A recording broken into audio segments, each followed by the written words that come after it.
கடவுள் அங்கதான் இருக்காரு, இங்கதான் இருக்காரா? அப்படியெல்லாம் இல்லைங்க. அவர் யாரு தெரியுங்களா?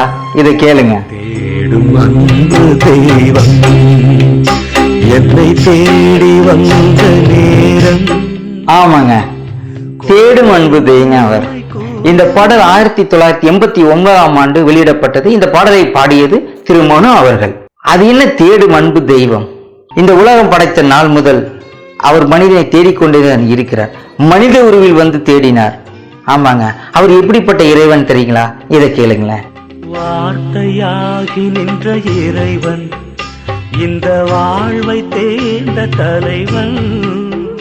ஆமாங்க, வார்த்தையால் இந்த உலகை படைத்த இறைவன் பல்வேறு புதுமைகளையும் செய்தார். அவர் இன்னும் தேடி வந்து செய்து கொண்டேதான் இருக்கிறார். மரித்து 3ஆம் நாள் உயிர்த்தெழுந்து இந்த மனிதனையே தேடி வந்தார். ஆமாங்க, அவர் தேடும் அன்பு தெய்வம். இந்த பாட்டை நம்ம எத்தனை பேர் புரிஞ்சு கேட்டிருக்கோம்? அப்படி இல்லைன்னா இன்னொரு முறை கேளுங்களேன் இந்த பாட்டை.